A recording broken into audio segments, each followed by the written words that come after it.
But that is something we want to do as a pergola or some sort of cover thing on the deck. Our interim thought was to do hops. It's seasonal, but grows fast because we want it gone in the winter to let the light in, but create it in the summer.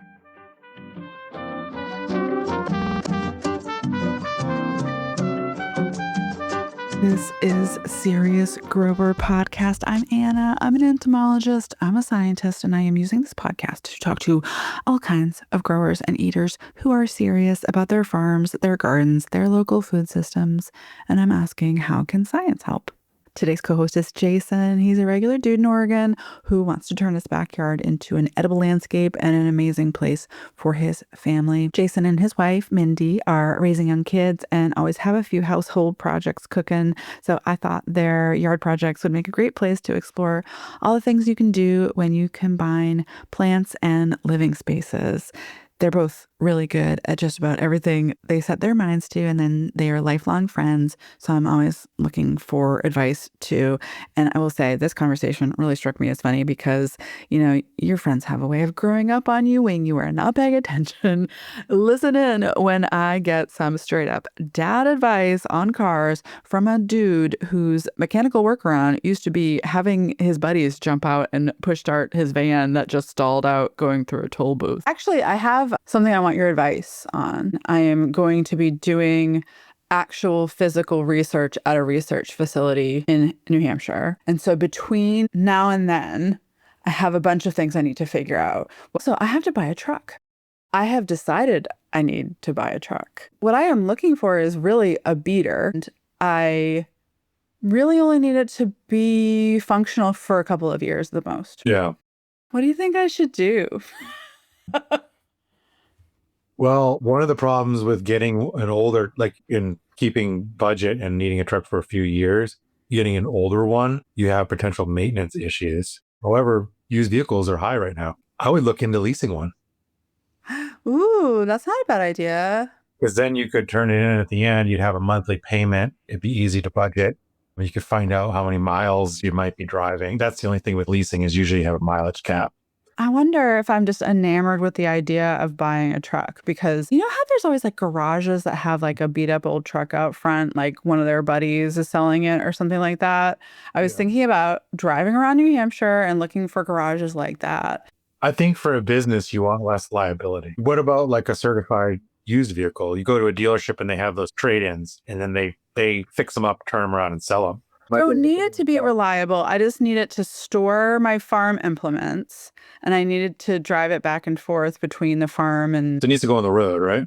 It does need to go on the road. Ooh, another thing I was thinking about doing, and this is maybe morally corrupt, because like I saw a listing of a truck. My goal is to like find like this unicorn of a 1990s truck in New England that's not salted out, that's not rusted out, right? Yeah. And so I'm looking at this post and I'm like, oh, like this truck looks pretty good. And like they showed really nice pictures and it looked like it was not rusted in the places where you'd be worried about it. But it had been sitting there for a really long time. They're like, this hasn't run for like a year. I was thinking about saying like, hey, like you had this priced really well. Is it because it sat for a year? Just imagining me going there and like haggling with this guy. I didn't like it.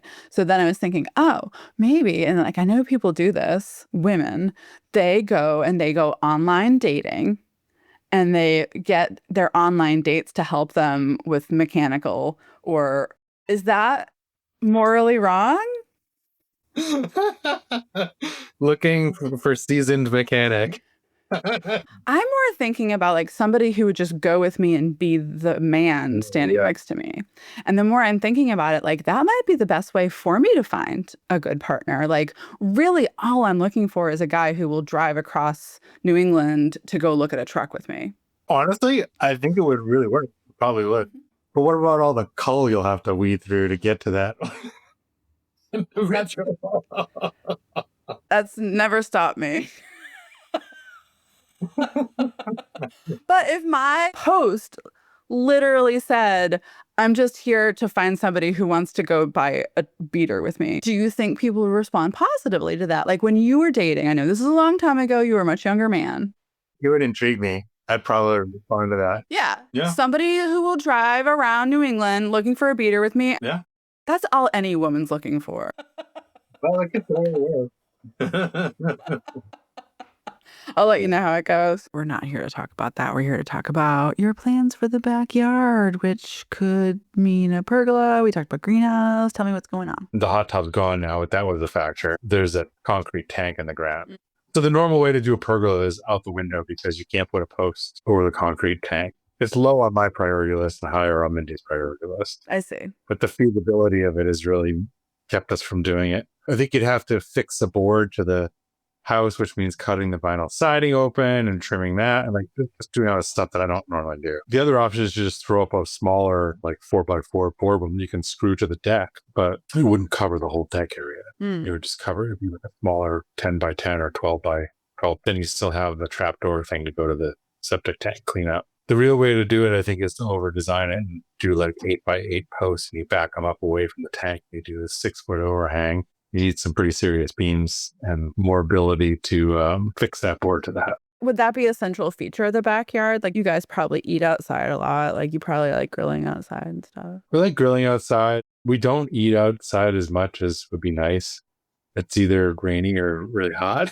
So like the spring and the fall, we could eat outside more, but we don't take advantage of it as much. Yeah. Well, we send the kids outside to eat a lot. But yeah, that is kind of central to the backyard. And also, if we were to build a greenhouse, it would be on that existing pad where the hot tub was, which would be right here where the pergola would be. So that kind of puts that whole thing on hold till we decide what we would want to do with a greenhouse. But that is something we want to do as a pergola or some sort of cover thing on the deck. That's on the long-term list. Our interim thought was to do hops. It's seasonal, but grows fast because we want it gone in the winter to let the light in, but in the summer. Okay, that's super fun, and it's also regional, but you have one harvest a year. And granted, I know that you all will make the most of it. It would be worth it to you to have the experience of growing your own hops. And maybe were you all thinking about getting into making beer? Yeah, that's what we wanted to do. And then did you? No, because it went bad, but we had the stuff from the year before still in the freezer, so we used that to make kombucha. Oh, that's such a good idea. It was good. Yeah, it was good. Yeah. Like, that's the thing now is like the kids don't drink it all. Like the youth, they're drinking like the hop water and the hopped kombuchas and stuff like that. You guys are so cool and hipping with it.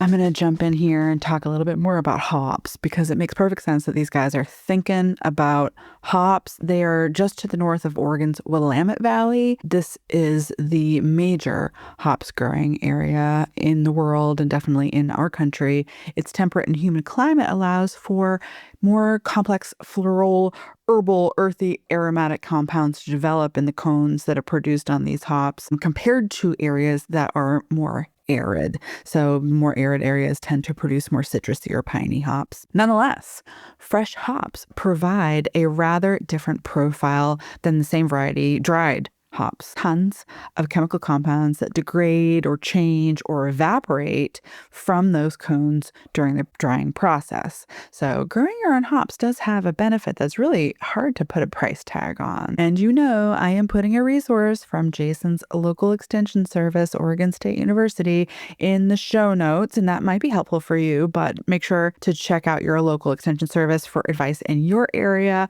because you can grow hops in pretty much any temperate climate, but there might be some benefits to talking to a local expert. So the thing you harvest to flavor your beverages, your beers, your kombuchas is the flower of the plant, which they call a cone in this circumstance. The plant is actually a perennial vine, technically a vine, that grows up to 20 feet long every year and then dies back to that root. Well, technically it's a rhizome. And you may be asking yourself, what is with all the technical terms? Why does this matter? And I guarantee you it does. I will explain. In order to get a plant that has the special flavor characteristics that you want, you can't just plant a hop seed in the ground. You need to start from a cutting of a plant with those desirable characteristics and from a female plant because hops are dioecious and there's two different kinds of plants. One produces flowers with pollen. We call it a male plant out of convenience, and those flowers are kind of boring. Female plants produce flowers that have specialized glandular trichomes, which produce a yellow resinous substance called lupulin. They think that these plants evolved this material to help the female flowers catch pollen floating through the air. So, like its cousin, cannabis, hops are wind pollinated. They don't need insects. Furthermore, some of the chemical compounds in this substance in the cones may have evolved to actually repel insect pests, or maybe defend against infection from pathogens, or maybe protect the plant from UV or high heat. There's a few different thoughts on this, but the delicious aromas, on the other hand, have been brought to us through thousands of years of breeding from our fellow humans. I read a 2024 paper, The Global Expansion of Hops, Botanical Characteristics and Historical Evaluations in Brewing. Archaeological evidence suggests that hops were utilized in beer brewing as early as 859 AD in regions such as Germany. So all these delicious terpenes, sesquiterpenes, phenolic compounds, which contribute to the bitterness, the aroma, and the preservative qualities of beer. You can't get that from the seed because there's just genetic diversity in there. You need to start from a desirable plant, and that means starting from a vegetative state. And you can just buy these rhizomes or transplants from a reputable supplier. You don't have to worry about learning how to propagate yourself. Producers dig up these rhizomes from the ground during the dormant period in January or February. Now, rhizomes, different from a root, because even though rhizomes are below ground, they are more like a stem than what you're thinking of when you're thinking of a root. So there's these little buds, these little meristematic tissues on these things, these roots, these rhizomes, and every 3 inches of these rooty looking things will have 2 or 3 buds that each produce a vine that grows up out of the ground every year. And then you can cut them back every year. A vine differs from a vine in that it is twining. So unlike a grape that does need to be held up and kind of clipped in place when you were training it to a structure, a vine twists around that structure and produces these little hairs that hold on to that structure. So if you're planting your hops next to the base of your pergola, they really shouldn't need any help to climb up there. So making the difference between a vine and a vine is pertinent in this scenario. Well, a couple other things to do. So like I have 2 different categories, one being annuals. So like what you said, you plant them, they grow up, they do something cool for you, and then they die. And then you have perennials, which would be like a vining plant that you can prune back, but would still do what you want, which is like to have something during the summer and then let the leaves go away in the wintertime. So grapes, that's kind of boring, right? Like I have a pergola out back that has Concord grapes on it. Yeah, they're just slow growing. And then Yeah. that's the main thing is they're slow growing and they're very woody. Okay, so that sounds like that would also knock out kiwi berry, because I think kiwi berry is even worse when it comes to time between planting and fruiting and like maintenance and pruning and things like that. I don't think that's going to work for you. Although kiwi berry is an exciting crop. So I have a couple other wild cards. Depending on how big of a space you have, you could probably do one or all of these. Pole beans. There's a lot of really fun pole beans. It starts on those. I've tried pole beans near the deck a few times and no real luck. But I've grown pole beans before and grew really well.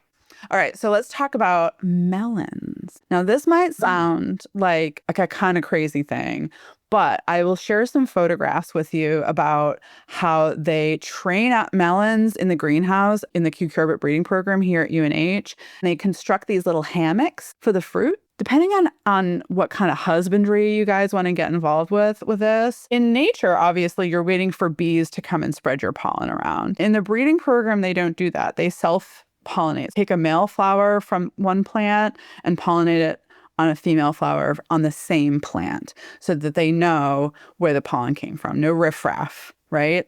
So that also means that like for each vine, they pick a fruit like on the vine and they pick off all the other flowers. So every vine is growing one fruit. And then like you could pick which flower you want to produce fruit and then like hang a little hammock from the pergola so it would hold the weight of the melon. That'd be fun. That'd be neat. I think that would be super fun. Yeah. And another thing in that same family is luffa. Luffa, I don't know what that is. Like a loofah sponge is. Yeah.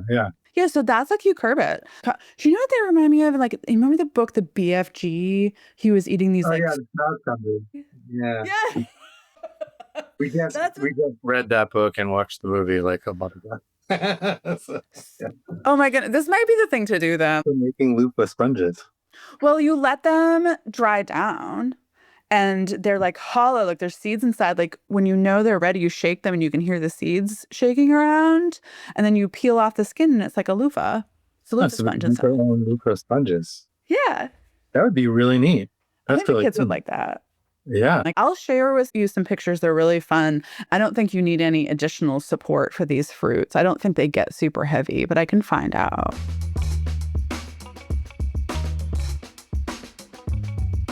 So I did do a little bit of extra homework here. When we're talking about pole beans, we are talking about the kind of beans that continue to vine and produce flowers over a very long period of time. Those flowers produce pods that you pick when they are very young, when they are green. So in this case, a green bean is both green as in the color green and in its level of maturity.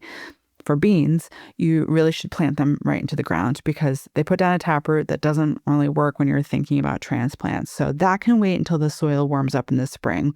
We'll cross that bridge when we get to it. For the luffa, on the other hand, they have a much longer season. So it wouldn't hurt to get those seeds started early or to buy as a transplant.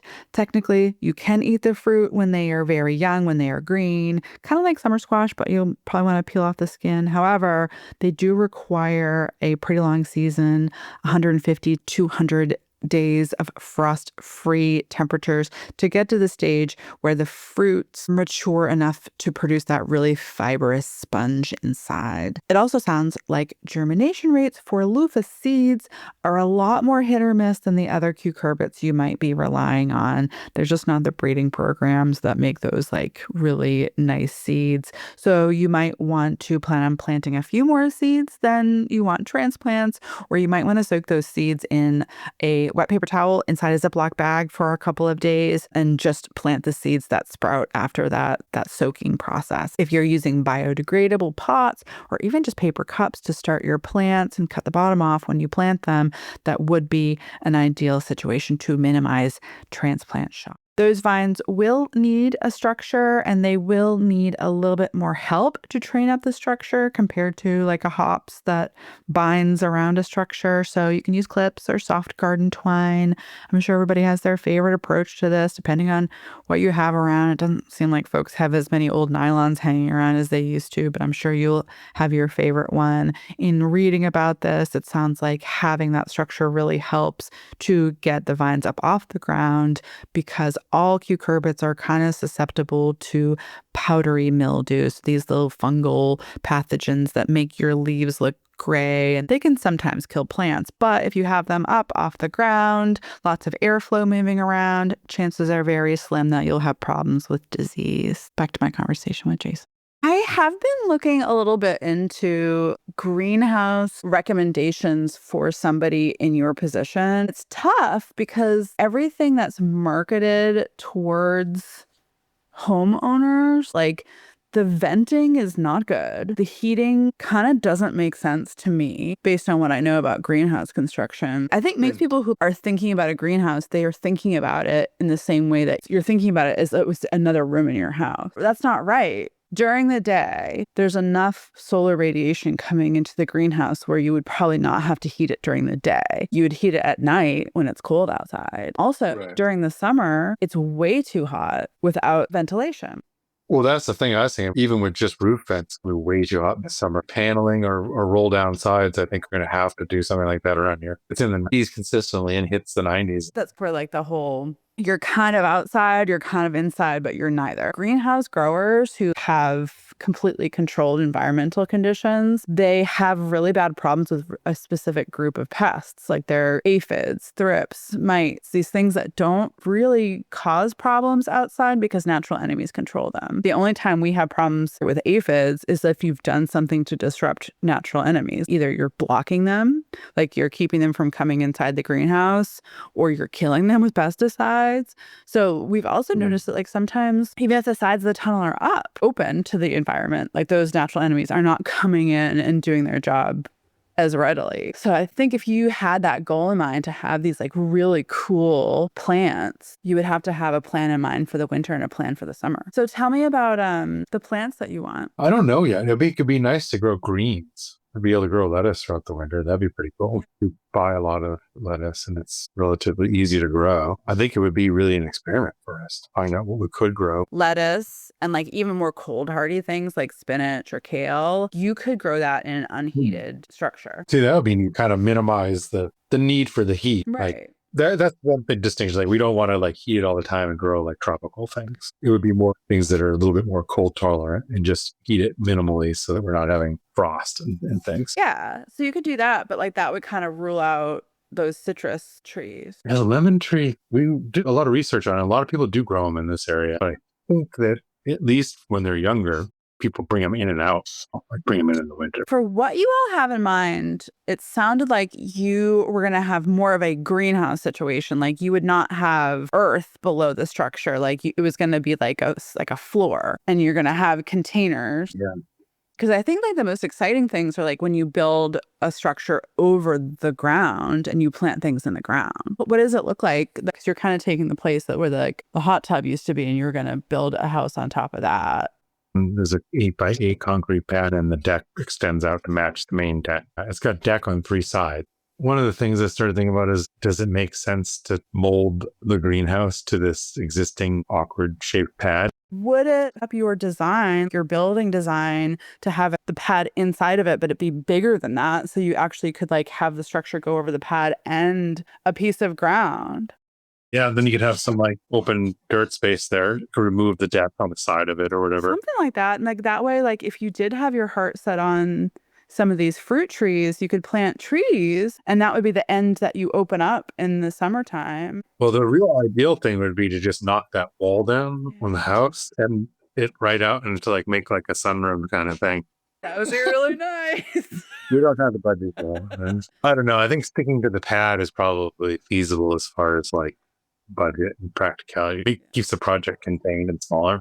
Also, you could get a ready-made greenhouse and just plop it right on top of that. Like, I know. I have seen a lot of that stuff online and for not that expensive. The problem with that is just like the aesthetics of it. They look fine if you're like in your yard, you know what I mean? Like over in the corner of your yard, but like it's got to be something that looks nice. Yeah. Also, you might need to like live through another year of that backyard without the hot tub and just see like how you use the backyard before you start throwing in structures up in the middle of it. Yeah. Right now it works as a great grilling pad. We have the grill and a table on the concrete pad. It's meeting all your family's needs.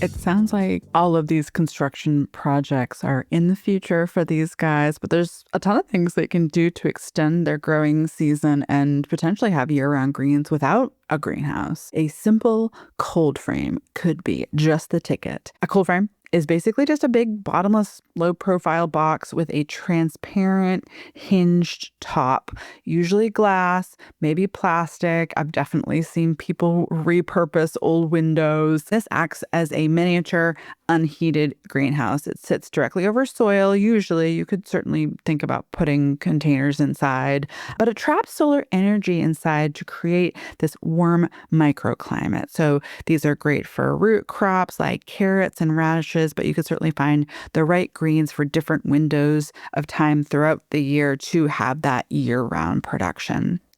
Plants do grow a little slower in the winter months because they might not get the duration of growing temperatures that are optimal during the colder months. Also, the colder months are associated with shorter days, so you can be limited on the amount of sunlight these plants get, and that can slow things down.